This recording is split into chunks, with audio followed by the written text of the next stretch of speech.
যা শীত পড়ছে এর মধ্যে একটু রুটি আর যদি একটু মাংসের ঝোল হয় তাহলে কিন্তু বিশাল জমা যায়। আজকে একটুখানি রুটি করছি আর মাংসের ঝোল করছি, তাই ভাবলাম আপনাদের সাথে একটু শেয়ার করি। তার আগে আমাদের বাঙালি রান্নার তরফ থেকে আপনাদের সবাইকে স্বাগত জানাই। আর এইখানে আমি 500 মতন মুরগির মাংস নিয়েছি, ওইটা ধুইয়া ভালো করে জল ঝরাইয়া পরিষ্কার করে নিয়েছি। এইবার এর মধ্যে এক এক করে রসুন বাটা, আদা বাটা, জিরা বাটা, কাঁচা লঙ্কা বাটা দিয়ে দিলাম 2 থেকে 3 চামচ মতন। এইবার যে গুঁড়া মশলাগুলো সেইগুলো এক এক করে দিয়ে দেবো। পরিমাণ মতন নুন দেবো এখানে 2 চামচ মতন, ছোট চামচের 2 চামচ। 1 চামচ দিলাম হলুদ, আর সর্ষের তেল দিলাম বেশ খানিকটা, আর দেবো একটুখানি লঙ্কা গুঁড়া, একটুখানি দেবো লঙ্কার গুঁড়া। এইবার এইগুলো দিয়ে মাইখা নেবো। মাইখা কিন্তু আমি 30 মিনিট মতন রাখা দেবো।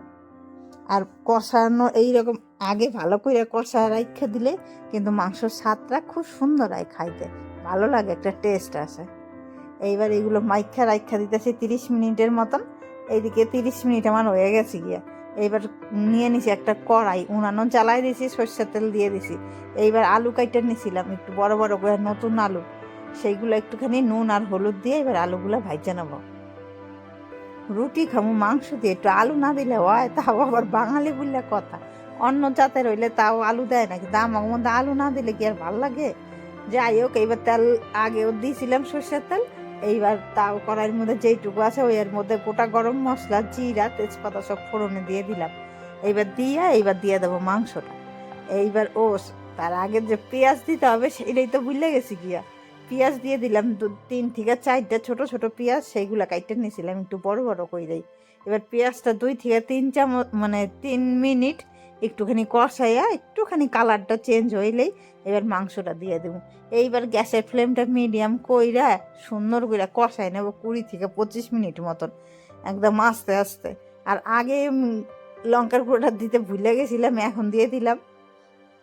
এরকম ঢাইকা ঢাইকা আস্তে আস্তে এটা কষাই নিতেছি। আর এইদিকে একটু রুটি করুম, তার জন্য মাখাই নেই একটুখানি আটা। দেখেন 5 থেকে 6 মিনিট পরে কত সুন্দর কষাইছে, তেল ছেড়ে দিছে। আলুগুলাও দিয়ে দিলাম। এইবার দিয়ে এর মধ্যে দিয়ে দেবো একটুখানি গরম জল। গরম জল দিয়ে দেবো। তার আগে তো টমেটোটা দিতেও ভুলে গেছি গিয়া। টমেটোটা দিয়ে একটুখানি কষাই আনি। এইবার কষানো হয়ে গেলে গিয়ে একটু জল দিয়ে দেবো।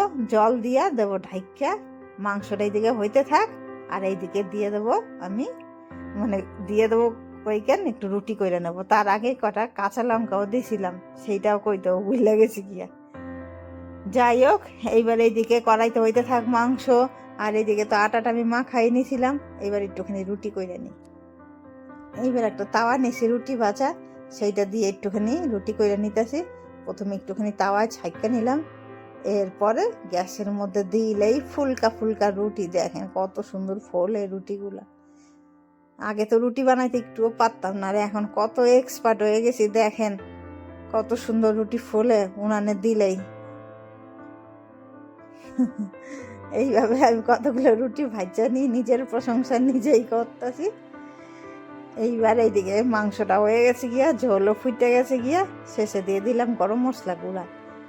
এইবার গরম মশলা দিয়া একটুখানি ঝোল ঝোল রাখুন, রুটি দিয়ে খাওয়াবে তো, তাই একটুখানি ঝোল না হইলে হবে না। এরপরে রুটি দিয়া আর একটুখানি নিচে পেঁয়াজ না নিলে হবে না রুটির সাথে। আর এই মাংস দিয়া বাইরে নিতেছি, গরম গরম হেভি লাগে খাইতে। কেমন লাগলো রেসিপিটা সেটা একটুখানি জানায়েন। ভালো লাগলো অবশ্যই একটা লাইক আর সাবস্ক্রাইব করেন। আর ভিডিওটা কিন্তু শেষ পর্যন্ত দেখার জন্য অনেক ধন্যবাদ।